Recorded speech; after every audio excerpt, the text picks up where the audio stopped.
Good morning, students. At the university question, using Fourier integral, show that integral 0 to infinity cos pi omega by 2 by 1 minus omega square cos omega x d omega is equal to pi by 2 cos x mod x less than pi by 2 0 mod x greater than pi by 2. May 2024 7 മാർക്കിന്റെ question ആയിട്ട് കേട്ടി ചോദിച്ചതാണ്. ഇവിടെ നമ്മളോട് പറഞ്ഞിരിക്കുന്നത് using Fourier integral, sine integral എന്നോ cosine integral എന്നോ നമുക്ക് എടുത്ത് പറഞ്ഞിട്ടില്ല. അപ്പൊ ഏത് ഇന്റഗ്രൽ ആണെന്ന് അറിയാനായിട്ട് the presence of cos omega x, ഇവിടെ കോസ് ഒമേഗ എക്സ് ഉള്ളത് കൊണ്ട് നമ്മൾ ഫോറിയർ കൊസൈൻ ഇന്റഗ്രൽ എടുക്കും. ഇവിടെ സൈൻ ഒമേഗ എക്സ് ആയിരുന്നെങ്കിലോ സൈൻ ഇന്റഗ്രൽ ചൂസ് ചെയ്യും. ഇവിടെ നമ്മൾ ഫോറിയർ കൊസൈൻ ഇന്റഗ്രൽ ആണ് ചെയ്യുന്നത്. അപ്പോ Fourier cosine integral, Fourier cosine integral. Fourier cosine integral is f of x is equal to, എന്താണ് അതിന്റെ ഫോർമുല? ഫോറിയർ കൊസൈൻ ഇന്റഗ്രലിന്റെ ഫോർമുല 0 to infinity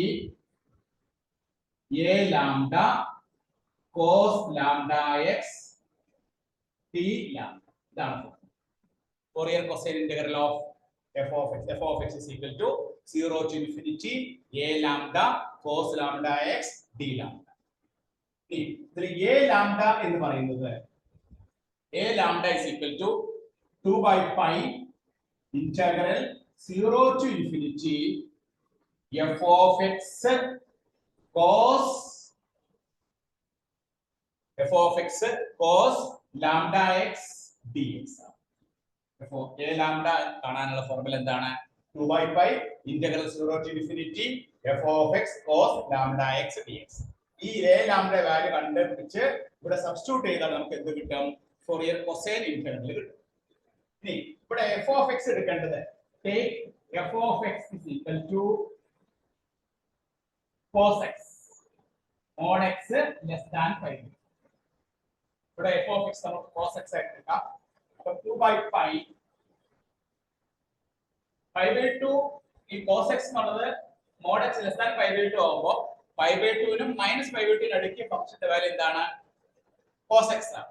ഇവിടെ 0 to pi by 2, അപ്പോൾ lower limit 0, upper limit pi by 2. f of x എന്താണ്? cos x cos lambda x 1 by pi നമ്മൾ 0 to pi by 2 ഈ 2 അകത്തോട്ട് കൊണ്ടുപോകണം. 2 cos x cos lambda x dx. 2 ഇതിനാണ് അകത്തോട്ട് കൊണ്ടുപോയത്. 2 cos a cos b, നമുക്ക് ആ ഫോർമുല അറിയാം. എന്താണ് 2 cos a cos b? 2 cos a cos b എന്ന് പറഞ്ഞാൽ cos a plus b plus cos a minus, ഇങ്ങനെ ഒരു ട്രിഗണോമെട്രിക് ഫോർമുലയുണ്ട്. ആ ഫോർമുല അപ്ലൈ ചെയ്യാൻ വേണ്ടിയിട്ടാണ് ഞാൻ 2 അകത്തോട്ട് എഴുതിയത്. 2 cos x cos lambda x dx. That is equal to 1 by pi integral 0 to pi by 2. ആ ഫോർമുല എടുക്കുമ്പോൾ a യുടെ സ്ഥാനത്ത് എന്താണ്? x ആണ്. b യുടെ സ്ഥാനത്ത് എന്താണ്? lambda x ആണ്. അപ്പോൾ cos x plus lambda x plus cos x minus lambda x. That is 1 by pi integral 0 to pi by 2 cos, ഇവിടെ കോമൺ ആയിട്ടുള്ള x പുറത്തെടുത്ത് കഴിയുമ്പോൾ 1 plus lambda into x plus cos 1 minus lambda into x.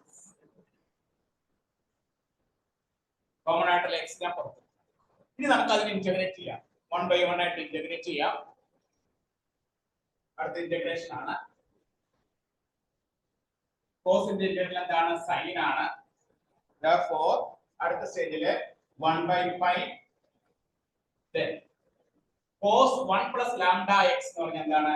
sin 1 plus lambda into x divided by ഈ 1 plus lambda x, അതിന്റെ x derivative താഴെ എഴുതണം.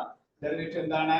1 plus lambda plus sin 1 minus lambda into x divided by 1 minus lambda, then 0 to pi. ഇവിടെ നമ്മൾ cos 1 plus lambda into x ന്റെ integration, cos ന്റെ integral sin ആണ്. അപ്പോൾ sin എഴുതി, sin 1 plus lambda into x ആണ്. then x ന്റെ derivative താഴെ എഴുതി 1 plus lambda അതുപോലെ രണ്ടാമത്തെ കേസിൽ sine 1 minus lambda into x, എക്സിന്റെ ഡെറിവേറ്റീവ് 1 മൈനസ് ലാംഡ ഇൻടു എക്സിന്റെ ഡെറിവേറ്റീവ് എന്താണ് 1 മൈനസ് ലാംഡ, അത് നമ്മൾ താഴെ. ഇനി നമുക്ക് ലിമിറ്റ് അപ്ലൈ ചെയ്യാം. ലിമിറ്റ് അപ്ലൈ ചെയ്യുമ്പോൾ 1/π sine 1 plus lambda into π/2 divided by 1 plus lambda plus sin 1 minus lambda into π/2 divided by 1 minus lambda. Lower limit കൊടുക്കേണ്ട ആവശ്യമില്ല, കാരണം ലോവർ ലിമിറ്റ് കൊടുത്താൽ sin 0 ആണ്, ഇവിടെ 0 ആണ്. അപ്പോൾ അപ്പർ ലിമിറ്റ് മാത്രം കൊടുത്താൽ.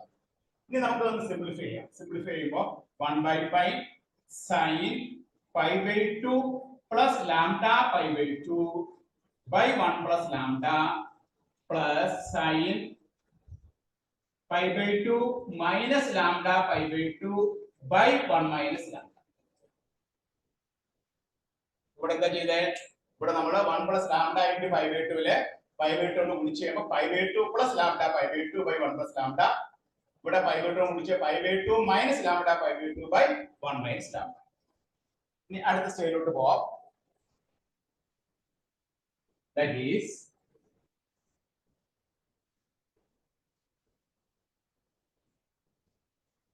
1/π. ഇവിടെ നോക്കിയേ, sin 90 plus theta നമ്മൾ പഠിച്ചിട്ടുണ്ട്. sin 90 plus theta എന്താണ്? cos theta. അപ്പോൾ ഇവിടെ നമുക്ക് cos lambda π/2 പ്ലസ് വരാൻ കാരണം എന്താണ്? sin 90 plus theta സെക്കൻഡ് ക്വാഡ്രന്റിലാണ്. സെക്കൻഡ് ക്വാഡ്രന്റിൽ സൈൻ പോസിറ്റീവ് ആണ്, അതുകൊണ്ട് cos plus cos lambda π/2 by 1 plus lambda. അതുപോലെ അടുത്ത് sin π/2 minus lambda π/2. sin 90 minus theta എന്താണ്? cos theta. cos ഫസ്റ്റ് ക്വാഡ്രന്റിൽ അതും പോസിറ്റീവ് ആണ്, 1 minus lambda. എന്ത് ചെയ്യണം? 1/π ഇത് രണ്ടിനും കൂടി കോമൺ ആയിട്ട് എൽസിഎം എന്താണ്? 1 minus lambda square. 1 plus lambda into 1 minus lambda എന്ന് പറയുമ്പോൾ 1 minus lambda square. 1 minus lambda square ൽ 1 plus lambda എത്ര പ്രാവശ്യം? 1 minus lambda into cos lambda π/2 plus 1 plus lambda into cos lambda π/2. That is 1/π into bracket open ചെയ്യുമ്പോൾ cos lambda π/2 minus lambda cos lambda π/2 plus cos lambda π/2 plus lambda cos lambda π/2 divided by 1 minus lambda square. ഇത് രണ്ടും cut ചെയ്തത്. Cut ചെയ്തതൊക്കെയാണ് minus lambda cos lambda π/2, അതുപോലെ plus lambda cos lambda π/2 cancel ചെയ്തു. ബാക്കി ഇവിടെ എന്താ ഉള്ളത്? Cos lambda π/2 plus cos lambda π/2. ഇത് രണ്ടും കൂട്ടുമ്പോൾ എത്ര വരും? 2 കോസ് ലാംഡ π/2. അപ്പോൾ നമ്മുടെ a ലാംഡയുടെ വാല്യൂ, therefore a ലാംഡയുടെ value a lambda is equal to 1/π 2 cos lambda π/2 divided by 1 minus lambda. ഇതാണ് നമുക്ക് എന്ത് കിട്ടുന്നത്? a ലാംഡയുടെ value 1/2/π cos lambda π/2 by 1 minus lambda square എന്നാണ് നമുക്ക് കിട്ടിയ ആൻസർ കേട്ടോ. ഇനി നമ്മൾ എന്ത് ചെയ്യണം? നമ്മുടെ ഫോറിയർ കൊസൈൻ ഇന്റഗ്രലിലേക്ക് അത് സബ്സ്റ്റിറ്റ്യൂട്ട് ചെയ്യണം. ഫോറിയർ കൊസൈൻ ഇന്റഗ്രലിലേക്ക് നമ്മൾ അത് സബ്സ്റ്റിറ്റ്യൂട്ട് ചെയ്യും. സബ്സ്റ്റിറ്റ്യൂട്ട് ചെയ്യുമ്പോൾ നമ്മുടെ ഫോറിയർ കൊസൈൻ ഇന്റഗ്രൽ ഏതാണ്? f of x is equal to integral 0 to infinity a lambda എന്താണ്? 2/π cos lambda π/2 divided by 1 minus lambda square. a lambda ക്ക് വരെ സബ്സ്റ്റിറ്റ്യൂട്ട് ചെയ്തു. cos lambda x d lambda. ഇനി അടുത്ത സ്റ്റേജിൽ എന്ത് ചെയ്യും? ഇവിടെ 0 to infinity cos lambda π/2 by 1 minus lambda square cos lambda x d lambda. ഈ പൈ പുറത്ത് വരുമ്പോൾ π/2 f of x. π/2 f of x. അപ്പോൾ നമ്മൾ ലെഫ്റ്റ് ഹാൻഡ് സൈഡിൽ 0 to infinity cos lambda π/2 by 1 minus lambda square cos lambda x d lambda. Pi പുറത്തോട്ട് പോകുമ്പോൾ pi into f of x, 2 വരുമ്പോൾ π/2 f of x. ഇനി അടുത്ത സ്റ്റേജിലോട്ട് ചെയ്യണം, ലാസ്റ്റ് കംപ്ലീറ്റ് ആക്കാനായിട്ട്.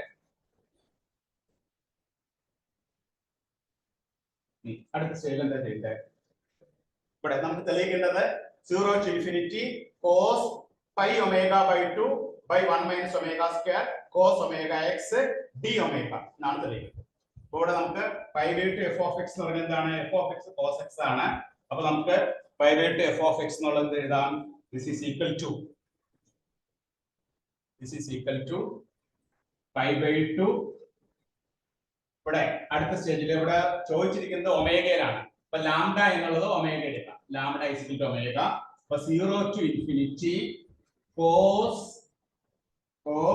pi omega by 2 ലാംഡയ്ക്ക് പകരം ഞാൻ ഒമേഗ എഴുതി divided by 1 minus omega square ലാംഡയ്ക്ക് ഒരു ഒമേഗ എഴുതി cos omega x dx is equal to എന്താണ്? pi by 2 f of x. Pi by 2 f of x. That is integral 0 to infinity cos pi omega by 2 by 1 minus omega square cos omega x dx is equal to pi by 2. ഇവിടെ നമുക്ക് f of x എന്ന് പറഞ്ഞാൽ എന്താണ്? cos x ആണ് അല്ലേ? അപ്പോൾ നമുക്ക് ഇത് എങ്ങനെ എഴുതാം? that is equal to pi by 2 cos x. f of x cos x വരുന്നത് എപ്പോഴാണ്? mod x less than pi by 2. mod x less than pi by 2. അപ്പോൾ 0 mod x greater than pi. അപ്പോൾ നമ്മുടെ ഫൈനൽ ആൻസറിലേക്ക് എത്തിച്ചേർന്നു. അപ്പോൾ final answer എന്ത് കിട്ടി? 0 to infinity cos pi omega by 2 divided by 1 minus omega square cos omega x dx is equal to pi by 2 cos x mod x less than pi by 2 0 mod x greater than pi by 2 എന്നുള്ള ആൻസറിലേക്ക്. ഇവിടെ നമ്മൾ എന്താണ് ചെയ്തത്? ആദ്യം Fourier cosine ഇന്റഗ്രലിന്റെ formula എഴുതി. Fourier cosine integral ആണെന്ന് നമ്മൾ എങ്ങനെ മനസ്സിലാക്കി? the presence of cos omega x reveals that it is a Fourier cosine integral. Fourier cosine ഇന്റഗ്രലിന്റെ ഫോർമുല എഴുതി. അതിനുശേഷം എന്ത് ചെയ്തു? a ലാംഡയുടെ ഫോർമുല എഴുതി. a ലാംഡ നമ്മൾ കണ്ടുപിടിച്ചു. a ലാംഡ കണ്ടുപിടിച്ചപ്പോൾ നമുക്ക് എന്താണ് കിട്ടിയത്? 2 by pi cos lambda pi by 2 by 1 minus lambda square. ഈ a ലാംഡയുടെ വാല്യൂ നമ്മൾ കൊസൈൻ ഇന്റഗ്രലിൽ സബ്സ്റ്റിറ്റ്യൂട്ട് ചെയ്തു. അങ്ങനെ സബ്സ്റ്റിറ്റ്യൂട്ട് ചെയ്യുമ്പോൾ 2 by pi cos lambda pi by 2 by 1 minus lambda square cos lambda x dx. ഇനി ഇതിലെ ഈ ഒരു പോർഷൻ മാത്രം ഇവിടെ നിർത്തുന്നു. ബാക്കി പൈയും 2 ഒക്കെ ഇപ്പുറത്തേക്ക് കൊണ്ടുവരുമ്പോൾ pi by 2 f of x. pi by 2 f of x. ഇനി അടുത്ത സ്റ്റേജില് 0 to infinity cos pi. ഈ നമ്മളോട് ചോദിച്ചിരിക്കുന്നത് ലാംഡയല്ല ഒമേഗയാണ്. അപ്പൊ ലാംഡയുടെ സ്ഥാനത്ത് ഒമേഗ കൊടുക്കുമ്പോൾ 0 to infinity cos pi omega by 2 by 1 minus omega square cos omega x dx equal to pi by 2 f of x. That is 0 to infinity cos pi omega by 2 by 1 minus omega square cos omega x dx is equal to pi by 2 f of x എന്ന് പറഞ്ഞാൽ എന്താണ്? f of x എന്ന് പറഞ്ഞാൽ cos x mod x less than pi by 2 0 mod x greater than pi. ഇതാണ് നമുക്ക് answer. ഈ May 2024 7 മാർക്കിന്റെ question ആയിട്ട് KT ചോദിച്ചാണ്. ഈ മെയ് 2024 7 മാർക്കിന്റെ ക്വസ്റ്റ്യൻ ആയിട്ട് KT ചോദിച്ചാണ്. എല്ലാവരും നോട്ട് ചെയ്തെടുത്തോളൂ കേട്ടോ.